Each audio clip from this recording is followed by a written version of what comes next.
Bueno, de acuerdo al cronograma que tenemos, que por ahora, como es la segunda clase, canchereo que lo vamos siguiendo, vamos a ver después si lo podemos seguir, estamos con Aguirre Rojas, que es el segundo de los autores que vemos. El primero fue Chan, ¿sí?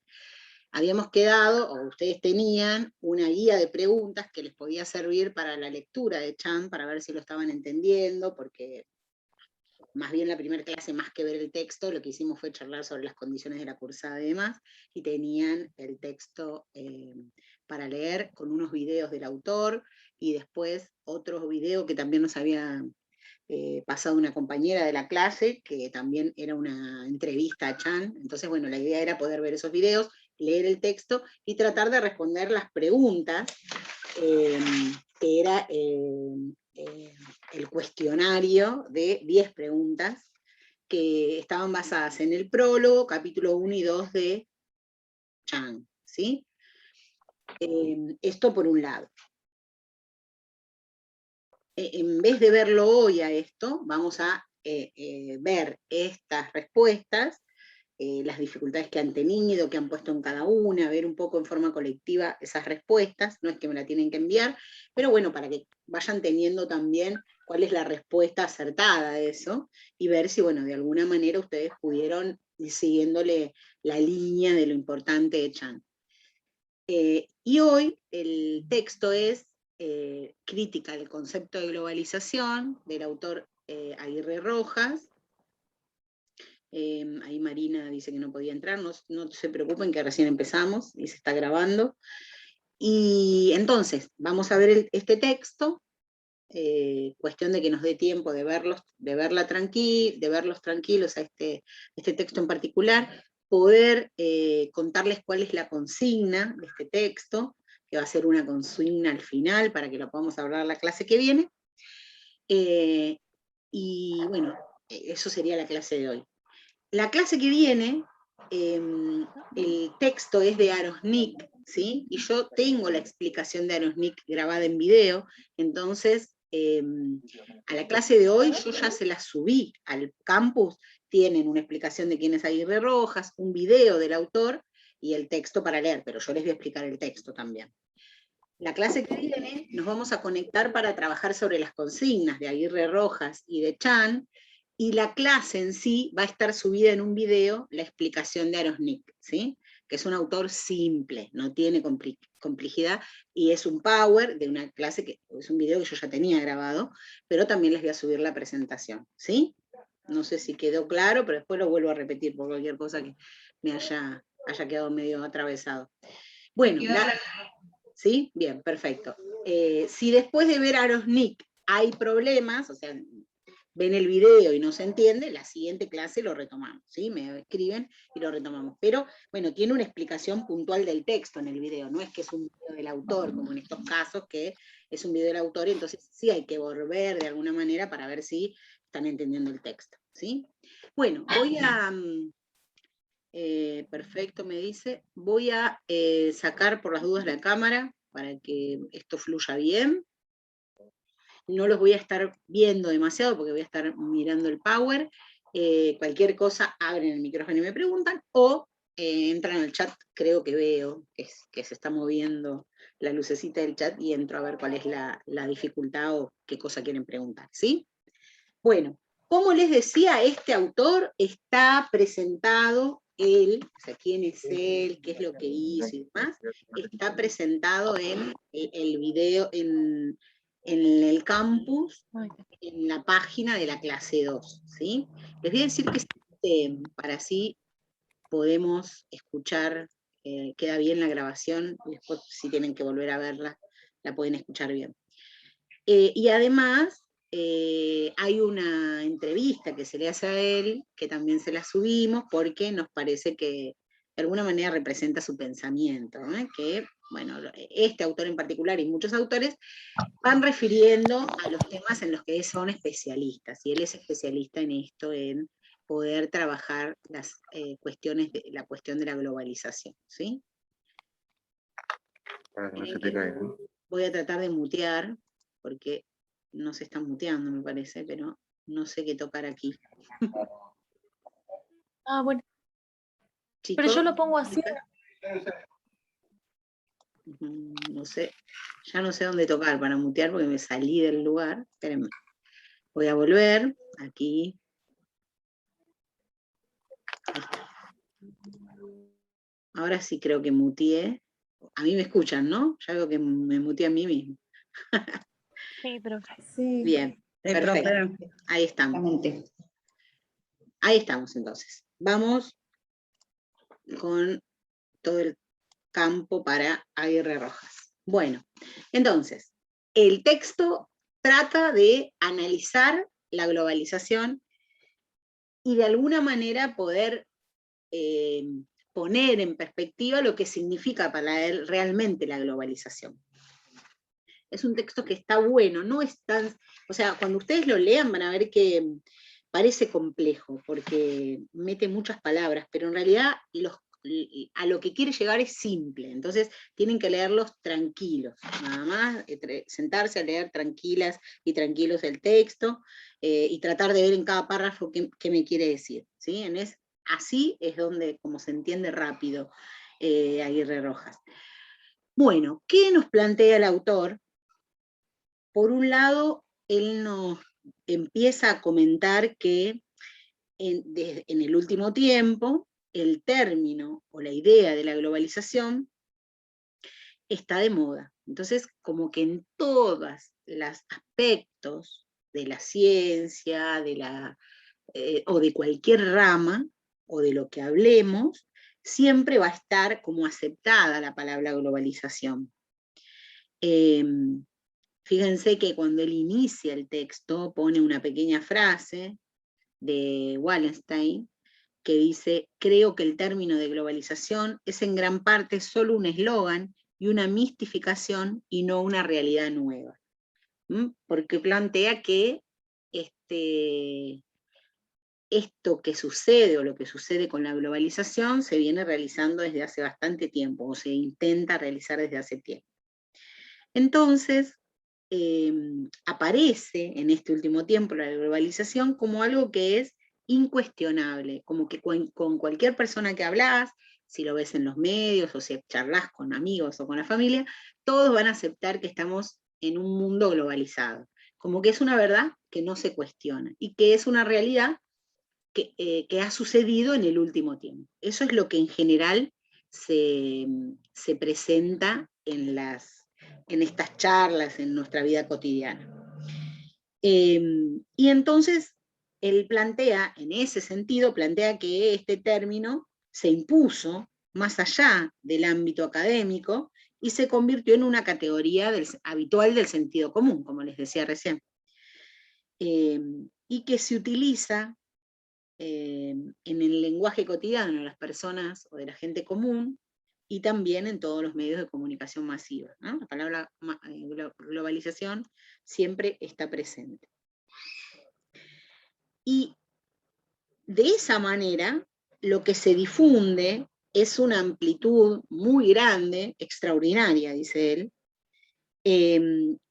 que se va a integrar al discurso académico, y en cualquier frase, en cualquier desarrollo o en cualquier investigación, va a aparecer el término globalización, o en su defecto, dice él, a ver si pasa, su gemelo, que es la palabra mundialización. O sea que siempre vamos a encontrar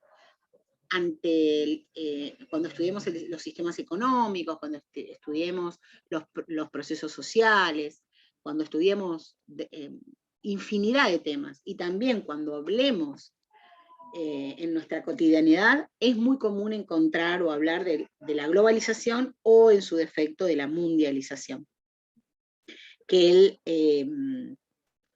lo denomina como su hermano gemelo, ¿no? Y que analizar, evaluar o diagnosticar algo en referencia al mundo actual obliga a usar estos términos. Pero él lo que plantea es que en realidad no hay una definición de globalización que sea tan extendida como para que todos lo lo usen de la misma manera, que todos la definan de la misma manera. Y ahora vamos a ver por qué él dice esto. Yo veo que en el chat están poniendo el nombre y el legajo no hace falta, porque no les tomo lista por acá, ¿sí? Bien, entonces, cuando se habla de globalización y se hace referencia a la globalización económica, por ejemplo, tarda en pasar esto, hay alguna cosa que... Ahí está. Cuando se habla de globalización económica, de lo que se está hablando, al decir globalización económica, es de el proceso de producción, distribución, intercambio, que está mundializado, ¿no? Porque es más sencillo, o por lo menos se considera que debería ser más sencillo cada vez, conseguir más bienes a través de distintos mercados, ¿no? Conseguir bienes de distintos mercados del mundo, ¿no? Que a través de un simple clic, o a través de una página, o a través de el encargo de ese bien en un mercado determinado, se pueden adquirir distintos tipos de productos de cualquier lugar del mundo. Entonces, esto nos hace o nos coloca en una posición de comprender al consumidor como un consumidor de tipo universal. ¿Qué significa eso? Significa que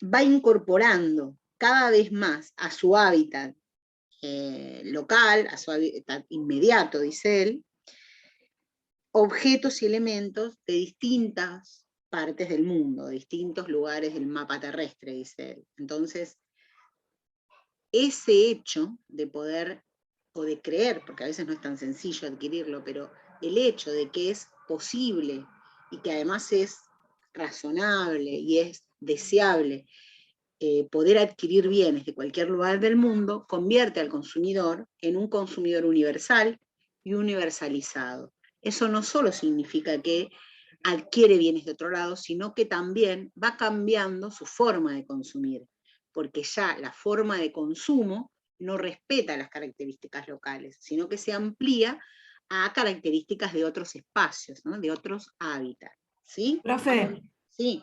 ¿sería como que lo homogeneiza? Claro, es eso.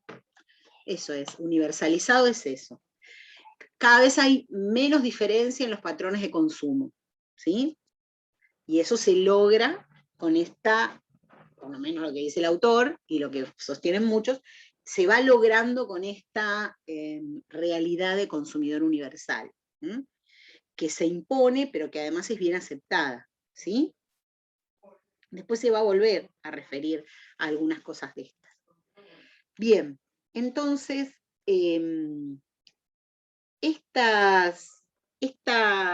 estos efectos de la globalización también traen consigo otros efectos. Por ejemplo, la debilitación de los estados, ¿sí? Cada vez más las fronteras de los estados en torno a la moneda, en torno a qué tipo de bienes se comercializan, en torno a los canales, al canal del mercado, cuál es el canal por el que se accede a los bienes, va debilitando el papel de los estados y de las instituciones, o aquello que llamamos aparatos nacionales.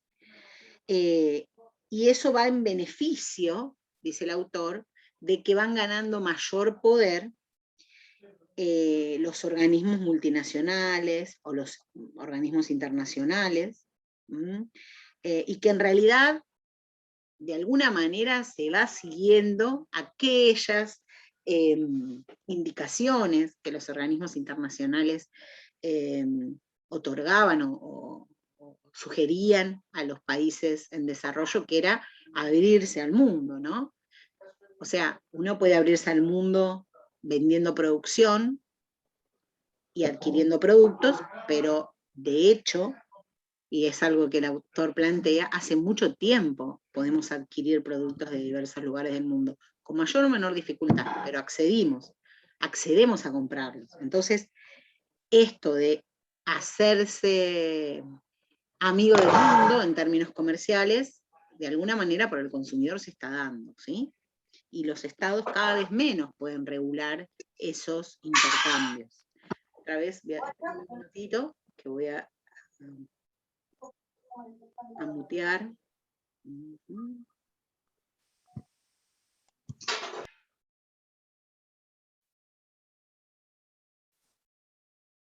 Creo que ahí muteé.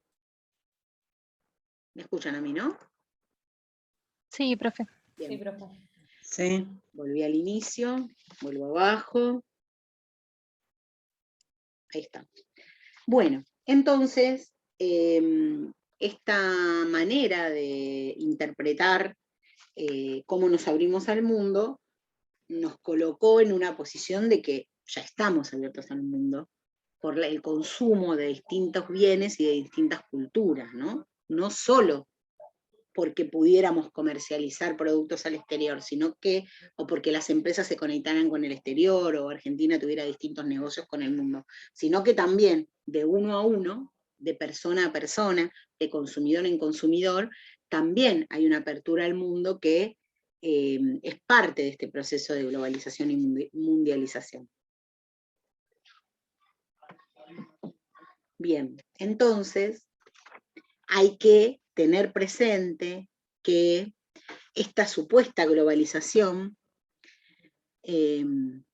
también va haciéndonos consumir o generar nuevas identidades en torno al consumo. Entonces, no sé, el consumo vinculado a grandes cadenas de supermercados o grandes cadenas de comida, con todas las consecuencias que eso acarrea, la forma de incorporar o generar el alimento, cómo comprarlo, de qué manera conectarse con ese consumo, va generando o insistiendo en aquello que él llama difusión planetaria de ciertos hábitos y costumbres cotidianas, de ciertos modos de vestir, de ciertos gustos musicales y de algunos comportamientos o patrones que parecieran tender a estandarizar a las sociedades de todo el mundo. Los defensores de esta globalización parecen solo poner énfasis en las similitudes y en los elementos compartidos por dichas sociedades contemporáneas, pero eso a veces no hace valorar la divergencia, la disidencia, la diferencia entre culturas. ¿Se entiende lo que plantea el autor? Sí. Netflix, dice Marina, es verdad. No me daba cuenta que Netflix podría hacerlo. Profe, es como que estandarizan el consumo. Claro, y con eso se estandarizan las costumbres, los hábitos, ¿sí? Porque eso te relaciona diferente con todos los órdenes de la vida, ¿eh? Con los gustos, con la forma de producir, que finalmente están estandarizando, si lo miramos en términos económicos, estandarizan al agente económico, ¿sí? Si lo miro en términos de mercado tradicional.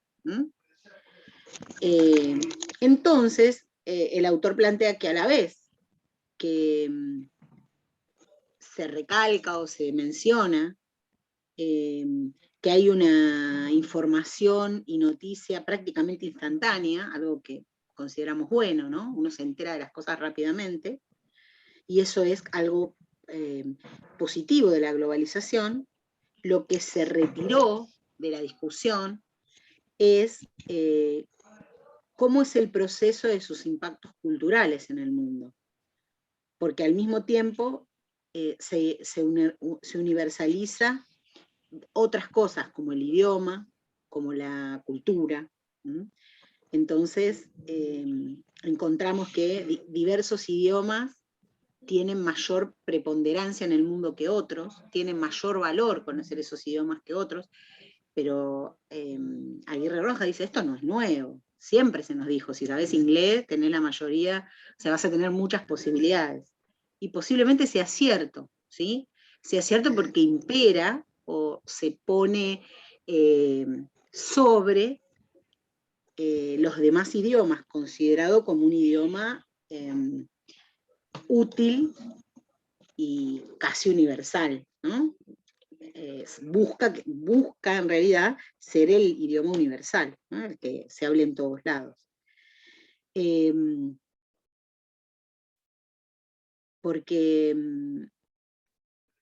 lo que finalmente está divulgando es en realidad un modelo, que no deja de tener detrás un modelo económico, ¿sí?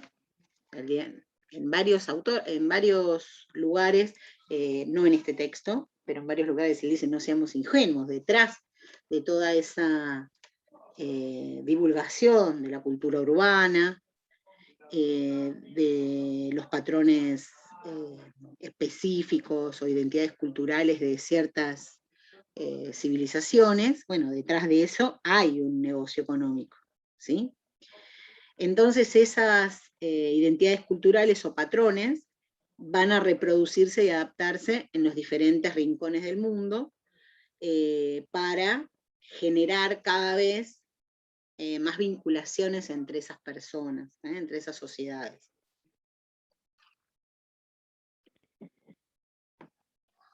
Entonces, espérenme que me voy olvidando de seguir con el Power. Está lento, entonces ahí está. Entonces, podríamos decir que en la llamada globalización, la llamada globalización está afectando a diversos planos. El plano económico, el plano político, el plano social, el plano cultural, de las distintas sociedades contemporáneas, y cada vez más contemporáneas, y la mayoría de los científicos sociales ha terminado por aceptar como algo legítimo e incuestionable a este repetido concepto de la globalización. O sea, el tema de que la globalización se impuso y no tenemos ninguna forma de detenerla, es una premisa considerada válida por casi la mayoría de los científicos sociales, que es, por supuesto, que en ellos se encuentra la economía, ¿no?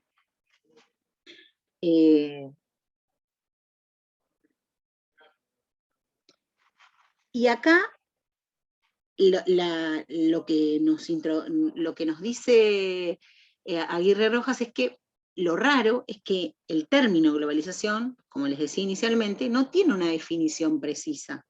Tiene definiciones sumamente extensas, tiene definiciones que a veces son muy concisas, y en realidad lo que significa que esa definición no sea totalmente aceptada por todos es que casi siempre el estudio de la globalización se encuentra parcializado. Están los que estudian la globalización en términos económicos, están los que estudian la globalización en el marco político, aquellos que estudian la globalización en el impacto de la cultura, pero que raramente se estudia la globalización en forma transversal, ¿no? Tomando todos los impactos que tiene en cada uno de esos planos. Entonces, tiene tantas definiciones como planos en los que interactúa la globalización. Por eso plantea que no tiene una definición precisa y universalmente aceptada. Y que también, como sabemos que los conceptos nunca son la copia fiel y la transposición directa de lo que pasa en la realidad, no es tan necesario explicar hoy la globalización, cuando en realidad se da como una realidad que llegó para quedarse. Nadie se pone a discutir los conceptos de la globalización cuando sabemos que está aceptado universalmente como algo posible, como algo que no va a detenerse, ¿no?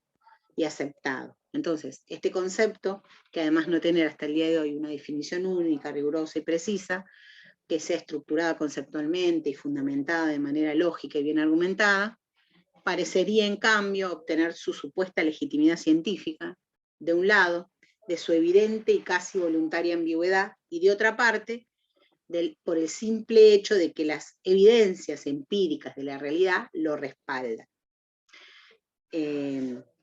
Entonces, ante esto no hay intención de definirla universalmente, definirla en todos los planos, ¿sí? Entonces, hoy todo lo que leamos de globalización siempre va a estar dirigida a uno de esos planos y no a todos en general, ¿sí?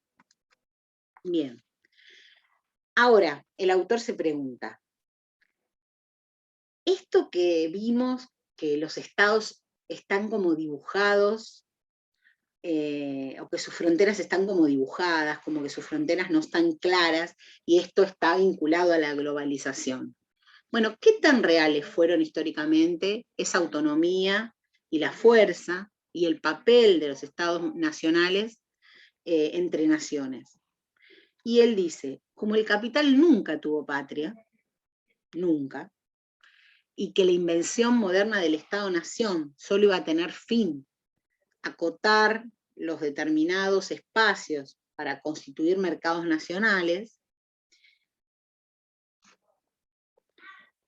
es evidente que en realidad los estados nacionales nunca tuvieron la fuerza que creemos que tuvieron.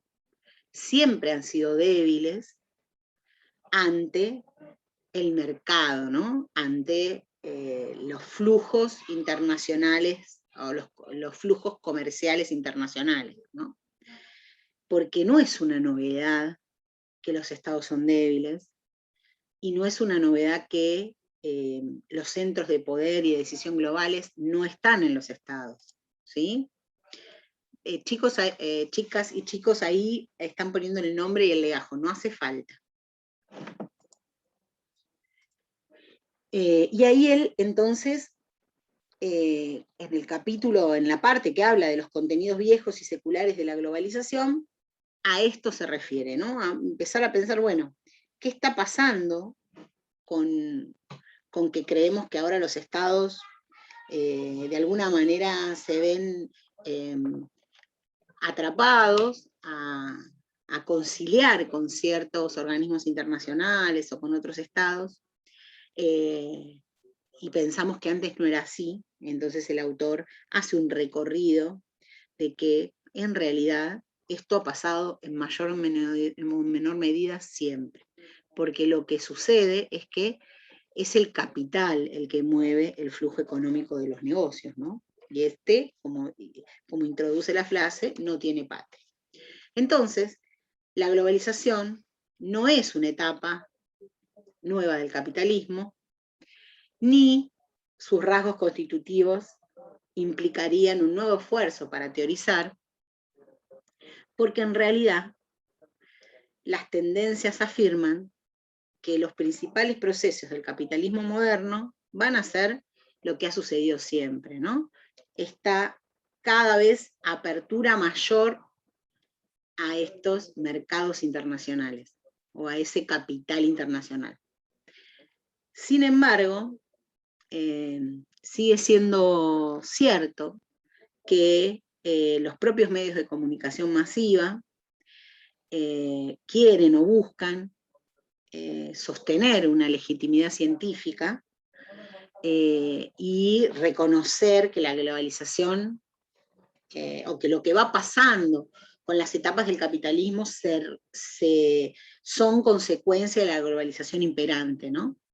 Y entonces hay que estudiar más bien, más que el término, estudiar cómo se intenta y se intentó imponer, cómo logró imponerse en el mundo, y qué es lo que se trata de ocultar o de evadir cuando no se busca realmente decir que lo que está pasando ha pasado siempre de manera diferente, ¿no? Pero ha pasado siempre. Entonces, la siguiente parte del texto, en donde él habla las zonas oscuras del concepto de globalización, se refiere a eso, ¿no? ¿Qué se trata de ocultar o de evadir detrás de estos procesos que la globalización nos trae? Algunas cosas son simples. Hice un resumen acá de todo lo que plantea el autor, pero ustedes lo tienen que leer con tranquilidad. Por un lado, muchas veces hay una fascinación con las maravillas tecnológicas, con los adelantos de la tecnología, con la comunicación instantánea, ¿no? Lo bueno que es poder acceder a los bienes, o a distintos tipos de bienes, o que haya una gran circulación de los bienes, pero se oculta o no se hacen esfuerzos para analizar la catástrofe ecológica de esos adelantos tecnológicos, de esa comunicación instantánea, de esa circulación de bienes. Además, más allá de discutir acerca de cómo se van cayendo los mercados nacionales, porque se va creando y queriendo generar una integración económica de tipo planetaria, ¿sí? Lo que hay que recordar es que el mundo actual es un mundo que está cada vez más polarizado, porque los beneficios de esa mundialización, hoy y siempre, fueron limitados a pequeñas minorías y a grupos, y que se concentra de modo muy desigual en las distintas clases sociales, en los distintos países, en distintos espacios urbanos, en diversas culturas. O sea que esos beneficios que trae la globalización, en cualquiera de los ámbitos que analicemos, no son de acceso a todas las personas por igual. O sea, cuando decimos la globalización es el proceso por el cual los bienes y servicios se circularizan a través del mundo con accesibilidad para todos, eso de para todos es bastante cuestionable, ¿sí?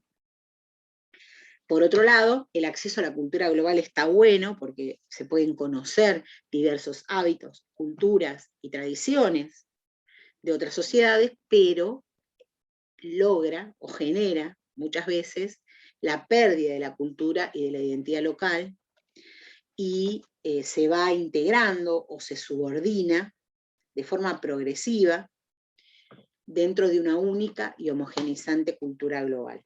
O sea que de los patrones de consumo, de la forma de transmisión, de la forma en que se transmite la información, de la manera en que accedemos a la información en las noticias, de la manera en que se transmite o se presentan las diversas culturas, todo eso va llevando a la diferencia entre las culturas que están, entre comillas, bien valoradas y las culturas que no están tan bien valoradas, ¿no? O sea, aquellas culturas que se consideran como antiguas, ¿no? Pasadas de moda o prehistóricas, como las queramos llamar. Entonces, esto en general está oculto en todos los beneficios que la globalización trae. Y ahí es donde el autor advierte sobre que, en general, la catástrofe ecológica, la pérdida de la cultura global, el acceso desigual a los bienes y a los beneficios económicos para la satisfacción de la vida, es la pérdida de estas cuestiones son mucho más significativas que los adelantos que pueda traer. Entonces, si no se logran equiparar o no se logran minimizar estas consecuencias, no podemos considerar tan exitosa la globalización, ¿sí?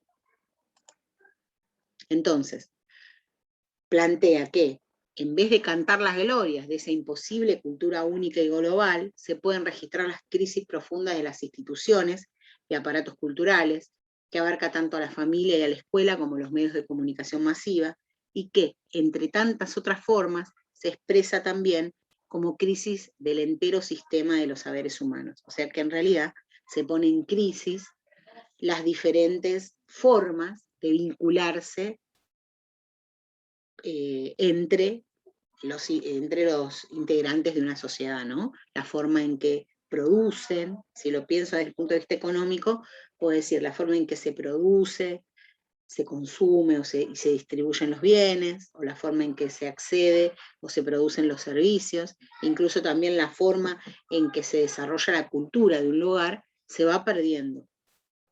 Y no es posible después recuperarlo, cuesta mucho recuperar esos desfasajes, ¿no? Esas caídas.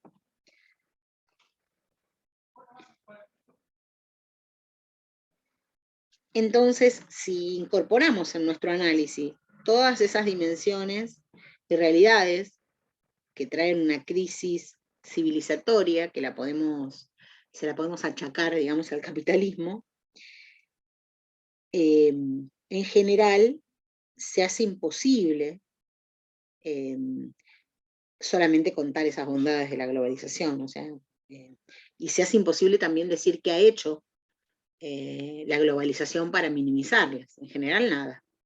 ¿No? En general, es un proceso por el que le conviene pasar a muchos países. ¿No? Porque no son quienes pierden su cultura, no son quienes pierden sus mercados. ¿No? Al contrario, se mundializan esos mercados, se mundializa esa cultura. ¿Sí? De vez en cuando, esto lo dice el autor en otros textos, ¿no? De vez en cuando aparece culturalmente revalorizada una cultura local a partir de la música o de algún pintor, alguna expresión cultural de los países en subdesarrollo que dura un tiempo y luego cae. ¿Sí? Entonces, recuerdo en una de las presentaciones que planteaba el autor, planteaba, bueno, la cultura del reggaetón, cuánto hace que vino y cuánto tiempo duró, la cultura de los pintores latinoamericanos, ¿no? Cuánto hace que se pusieron como de moda y cuánto hace que empezaron a perder vigencia en lo cultural, ¿no? O sea, todas esas cuestiones, estoy mirando si no los perdí, no, creo que no, ¿no? ¿Estoy conectada? Sí, profe. Sí, profe, se escucha bien, profe. bueno, Sí, como estamos no lo, bien. ahí está, como se me va y me queda en blanco la pantalla, no veo. Entonces, bueno, esto lo pone a discutir. Esperen a ver si pasa lo siguiente. Ahí está, bien. Entonces, el autor entra en la última parte de su paper y habla sobre la agenda pendiente de la globalización. Aquí entra lo que ustedes van a tener que hacer para la clase que viene, poder explicarme qué dice el autor sobre la agenda pendiente de la globalización. Pero para que ustedes puedan entender lo que dice el autor en este texto, les tengo que explicar algunos de los términos que aparecen ahí, que creo que no lo vimos en Elementos y Problemas de Economía, y tampoco lo vimos en esta materia, entonces, o por ahí lo vimos, pero por arriba, en la materia anterior. Entonces, para que lo comprendan, me hace falta explicárselos, ¿sí? Entonces, ahora lo que les voy a explicar son términos que van a tener que conocer para poder interpretar qué dice el autor sobre la agenda pendiente de la globalización, que es lo que quiero que conversemos la clase que viene, ¿sí? ¿Se entiende? Sí, profe. No van, Sí, a profesora. no van a encontrar esto, sí el título, la agenda pendiente de la globalización, lo van a encontrar, pero no van a encontrar estos conceptos que yo les voy a dar ahora, ¿sí? El autor en el material hace referencia a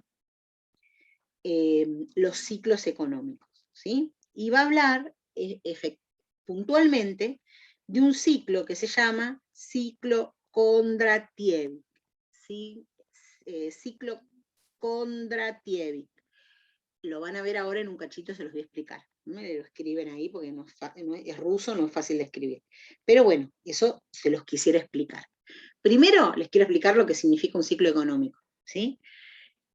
El ciclo económico, cuando nos referimos a ciclo económico desde el punto de vista económico, estamos hablando del patrón que es en general más o menos regular de expansión y contracción de la actividad económica, o sea, mayor o menor actividad económica que está medida en torno al crecimiento o a la tendencia de crecimiento. Entonces, un ciclo económico tiene dos fases. Puede haber una recesión, que es cuando está en baja la actividad económica, hay menos actividad económica, o puede ser expansiva, estar en expansión. Eso significa que hay una recuperación económica, hay mayor actividad económica, ¿sí?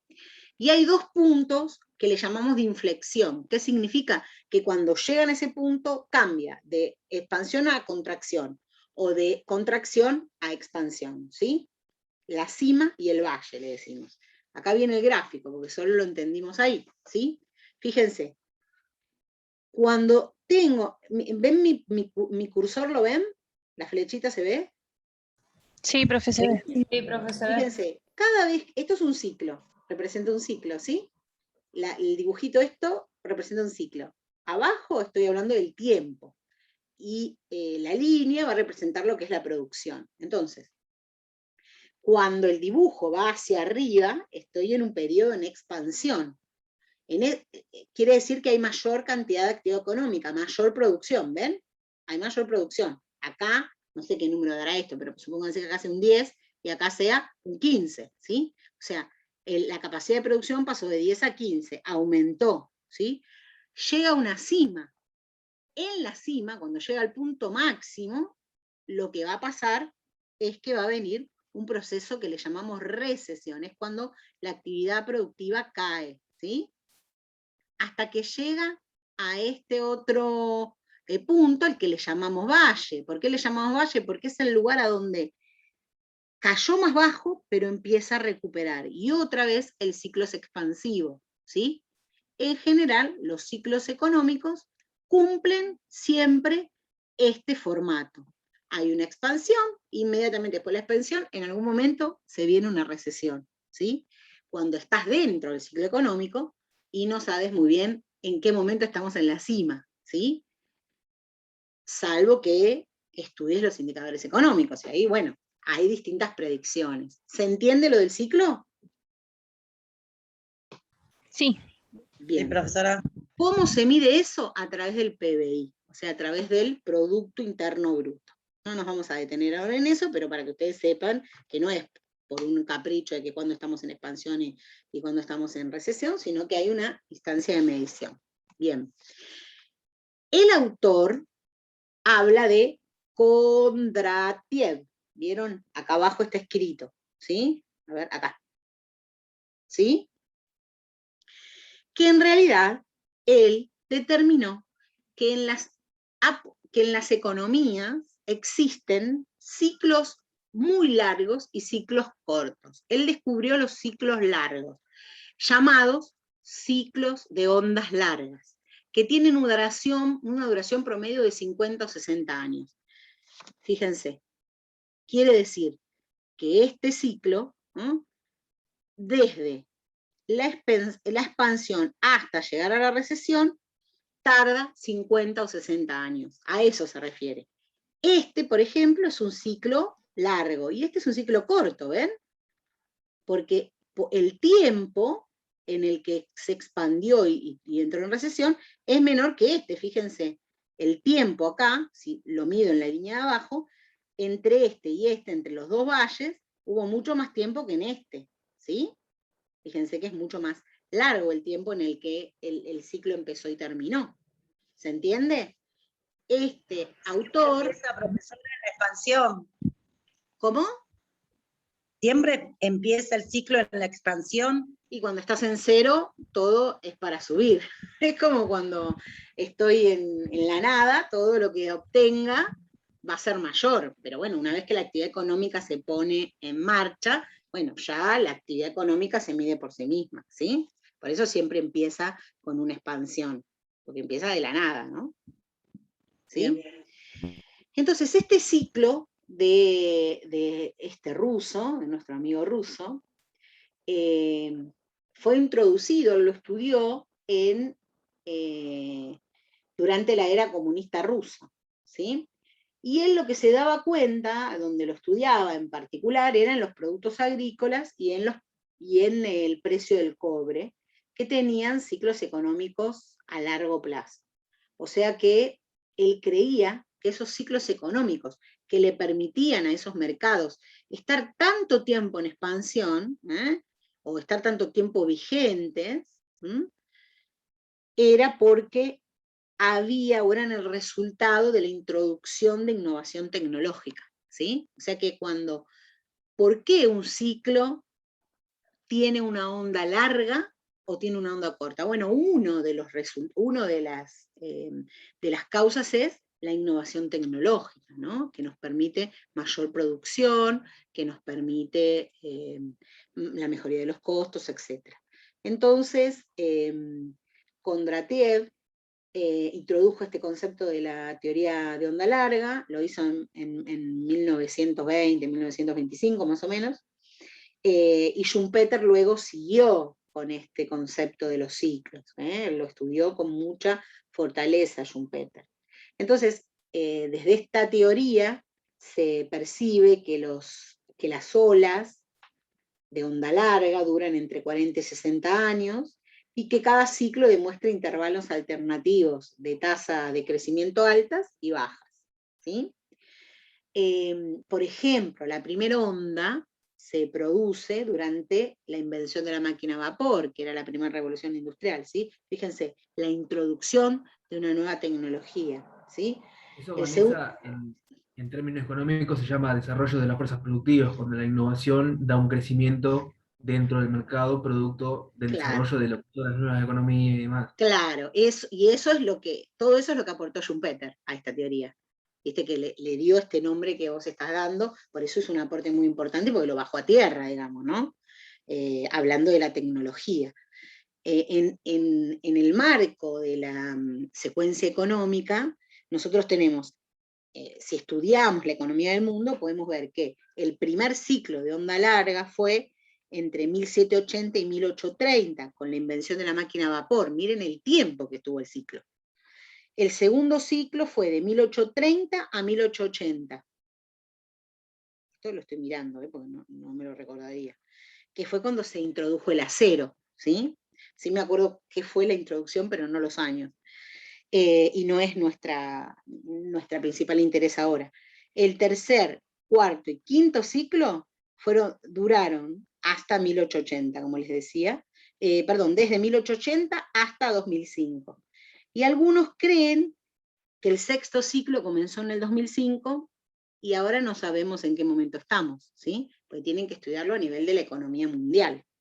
Entonces, algo de eso nos dice el autor en la agenda la agenda pendiente de la globalización, ¿no? Él va, yo no sé si se traba muchísimo, pero bueno, ahí está. ¿Cuál es la agenda pendiente de la globalización? Bueno, aquí hay que leer a Aguirre Rojas y ver qué nos dice de esto de los ciclos, porque él en realidad nos dice que hay que estudiar la globalización, o hay que tener presente qué nos va a pasar en este mundo globalizado, teniendo en cuenta esto de los ciclos. Entonces, en esta parte nos va a hablar del ciclo actual. Y por eso quería explicarles este concepto para que ustedes puedan entender lo que él quiere decir con la agenda pendiente de la globalización. ¿Sí? Son 2 hojitas. No, sí. Sí, 2 hojitas, porque la última, abajo tiene un montón de notas, así que no se asusten, que son notas que explican, pero bueno, son 2 hojitas en donde el autor dice cuál es la agenda pendiente para él en el concepto o en la idea de la globalización. Y entonces nos invita a pensar el mundo actual entendiendo en qué ciclo estamos. ¿Sí? ¿Estamos? Sí, profe. Bien, si quieren, esto ven, lo fui a buscar a otra materia, damos el ciclo, el ciclo largo, y demás lo damos en otra materia. Si quieren les subo 2 filminitas explicando lo que les dije del ciclo, que nosotros no lo explicamos acá porque no lo vemos en particular. Esperen que dejo de compartir. Pero bueno, para que lo tengan a mano. Pero con esto que les dije, les es suficiente para entender el planteo del autor, ¿no? Que no es totalmente economicista, sino que nos explica más en términos sociales lo que nos va a pasar, pero para entenderlo tenemos que saber algo de lo que significan los siglos, ¿sí? ¿Se entendió? ¿Entendieron? ¿Cómo vieron el texto? Sí, profe, re bien. ¿Alguien lo había leído? ¿O no llegaron? A ver, en la, No. ¿no? En la plataforma, en la plataforma está quién es Aguirre Rojas y un video de él, una entrevista que le hacen que, bueno, también te da idea de lo que piensa hacia adelante, ¿no? Hay una entrevista que le hacen a él y después, bueno, el texto, ¿no? Que es interesante, pero como les decía, hay párrafos que están como muy denso el párrafo, ¿no? Hay que leerlo tranquilo y ir descifrando qué va diciendo, pero va en esa línea que les expliqué recién. Yo les voy a subir la presentación, o sea, este Power, y bueno, voy a buscar el otro para ponerle 2 filminas de todo el Power de los ciclos, porque en los ciclos, nosotros estudiamos los ciclos cortos, los ciclos largos, los ciclos intermedios, con otras cosas. En este caso a ustedes no les va a interesar eso, solo saber a qué se refiere, y bueno, entonces tiene lo de los ciclos para que puedan entender la conclusión de Aguirre Rojas, ¿sí? Bárbaro. Bueno, si quieren hacer alguna consulta, alguna pregunta, si no ya estaríamos con este autor, ya estaríamos con el texto de hoy. Estos días, nosotros veo que en el cronograma tenemos días de un texto y hay días de 3 textos. No es que estamos locas, es que los textos se combinan y dicen más o menos lo mismo. Pero bueno, hay que leerlo los 3. Pero bueno, hay una combinación de los temas. Pero estos son como textos que son simples cuando yo se los cuento quizás, pero después para leerlos lleva un poco de tiempo, ¿sí? Entonces lo que vemos es la complejidad del texto, no lo largo de la clase. Entonces los otros textos, cuando veamos Albó, que lo tenemos ahí entre el primer parcial y el segundo, es un texto lindo, fácil de entender, rápido. Entonces lo podemos dar vinculado con otros porque cuando ustedes lo lean lo van a leer rápido también. En cambio estos textos tiene como una cuestión de que se detengan a leerlo de forma un poco más tranquila. Por eso es que están agrupados, en algunos muchos y en otros poco. En la parte de pobreza ya es un poco más denso el contenido, ¿sí? Ahí por ahí les lleva un poquito más de tiempo la clase también, ¿sí? Porque bueno, hay indicadores que se entienden solo si lo cruzas con otro, entonces hay que darlo todo junto, no hay otra posibilidad.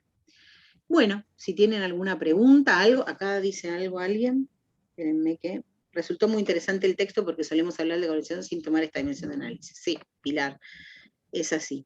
La verdad es que uno, qué sé yo, se entusiasma con los adelantos de la globalización, con poder tener productos de otro lado, porque uno está en esa encrucijada de poder tener, como acceder a distintos bienes y servicios, y a veces uno no percibe que eso también significa otra cosa, ¿no? Que hay otra cosa detrás. Entonces, bueno, es interesante. No dimensionamos. No. Perdemos nuestra pertenencia, nuestra propia cultura, Claro. nuestra identidad. Porque si el intercambio pudiera ser no valorativo, sería otra cosa, pero no lo es, porque finalmente en la transmisión de diversas culturas, la forma en que se transmite, la forma en que se arma, la forma de transmisión y la cultura, y bueno, con eso también el consumo, tiene una instancia valorativa. Se valora más una cultura que otra. Entonces ahí es el problema. No sé cómo podría, si uno lo piensa en toda nuestra vida, en nuestro siglo, no tenemos intercambios no valorativos. En general, el valor del todo por 2 pesos, el momento de que se compraban todo por 2 pesos. Bueno, había una valoración del precio ahí, ¿no? Y también el entusiasmo de acceder a bienes como de innovación, o no de innovación, porque innovación es lo que dijo el compañero recién, de novedad, ¿no? Tener, qué sé yo me acuerdo que en mi casa había un pajarito que agarraba no me sale el nombre, el cosito para los dientes, ¿cómo se llama? El palillero, el escarbadiente. Escarbadiente, un producto. Claro, ese pajarito, a mí me encantaba verlo, era chica y veía ese pajarito que lo tenía toda mi familia. Bueno, estaba bueno, pero también significaba que había una apertura de productos, o había llegado un montón de productos que destruyó la industria nacional después, no por ese pajarito, pero por todo lo otro que vino atrás de ese pajarito también, ¿no? Por el tipo de producción, ¿no? No había El iPhone, profe. ¿Cómo? El iPhone. El acceso iPhone. a la Mac. Sí. Por ejemplo, pensaba a nivel, nosotros, por ejemplo, todos tenemos Netflix, pero nadie por ahí tiene Teatrix. Y Teatrix es argentino, es teatro argentino. Y ni se conoce casi. ¿Viste? No tiene esa difusión que por ahí tiene Netflix. Bueno, y Netflix se fue abriendo cada vez más. Ahora, por ejemplo, vos, no sé si tanto acá, no lo vi acá, pero vi que donde estudiás guión de cine y demás, en páginas especializadas de eso, te enseñan cómo podés presentar tu guión a Netflix para que te lo produzca, ¿no? Pero bueno, las pautas que te da, se nota qué tipo de historia les interesa, ¿no? Y la otra vez estaba analizando, bueno, ¿qué tipo de historia interesa? Bueno, un tipo de historia en donde revalorizan ciertas culturas, o sea, no vas a, qué sé yo, no sé, había un grupo que había presentado un guión para Netflix para hacer un documental sobre todo lo que era la economía popular y demás, y por supuesto fue descartado rápidamente porque no era algo que, y estaba bueno el guión, y realmente tenía la mitad del laburo hecho porque estaban filmadas la gente, las comunidades. Bueno, eso no funcionó porque no es el formato. Cuando una consultora internacional miró el proyecto, le dijo, no, cambialo. Bueno, y lo que le pedían cambiar cambiaba el sentido del documental. Entonces, ahí es donde se nota qué es lo que prevalece, porque también es lo que se consume, pero lo que se consume también es lo que te ofrecen. O sea, es como el huevo y la gallina. ¿Qué consume la gente? Bueno, ¿y qué ofrecimiento hay? No sé si hay tanto ofrecimiento de otro tipo de entretenimiento, ¿no? A ver acá. Y lo mismo cuando con el festejo de Halloween que se adopta, que no es propio de acá, o con el baby shower, que tampoco es propio de nuestra cultura, y ya se instaló como algo que... Sí, algo natural. O Papá Noel, el otro día también lo vi en un lugar que no sé si es tan confiable, y ni me acuerdo dónde, algo en la tele, pero no me acuerdo dónde, pero recuerdo que cuando lo vi dije, no sé si esto será verdad, porque no le creía tanto al medio, pero hablaba un poco de que una empresa es el que introdujo el Papá Noel, y ahora ya ni me acuerdo ni qué empresa, pero... Coca-Cola, ¿no era? No, Coca-Cola, estoy segura. era otra, fue otra. Hablaba que no había sido Coca-Cola, no me acuerdo cuál. No sé si era de un auto, bueno, no me acuerdo, ya después lo voy a buscar y les digo, porque en algún lado tiene que volver a aparecer, pero bueno, ahí dice que leyó, acá, espérenme que no encuentran el link de Aguirre Rojas, qué raro, yo lo vi, ahora me fijo, salvo que lo hayan sacado estos días, ahora me fijo, ahora antes de cortar me fijo. Profe, mi compañero dice que Coca-Cola lo pasó a blanco y rojo. Ah, puede ser que antes era pero, blanco y negro. Pero era, antes había, la figura era media desgarbada, la que te traía los regalos, y después pasó a un abuelito. Bueno, el blanco y rojo puede ser Coca-Cola, claro, eso no lo leí, pero sí vi que cambió el personaje, otra marca. Pero el link de la entrevista me dice que no lo encuentra. Por ejemplo, también se pudo ver en esta etapa pandémica con las compras online, de acá a la China, lo que es Amazon, claro, sí. Y ahora Tienda Mía, ¿no? Que está sonando en todos lados, que podés traer a tu casa las mismas cosas. Bueno, todas las plataformas virtuales. Leí el texto y en conclusión, lo mismo que la compañera Pilar, hablamos de globalización sin tener en cuenta lo que implica. También la globalización no es para todos, solo para los actores sociales que pueden acceder, y es una forma de estratificación encubierta, sí, y a eso se refiere Aguirre Rojas, ¿no? Él se refiere a eso, a esto que dice Daniel, ¿no? Es así, en ese sentido habla. Hasta el consumo está editado, dice Dolores, sí, es verdad. Antes era de color verde, dice ahora, compañera, entra a la pestaña de clase 2 y está el video, ahí está, ahí Sofía dice que lo vio. Está el video ahí de Aguirre Rojas, pero yo tenía miedo que haya hecho link, clic y no entraron, porque a veces lo sacan de los lugares. No, está pegado en el aula, o sea, lo puedes ver ahí si no te manda a YouTube. Los algoritmos que nos controlan nos escuchan, eso también.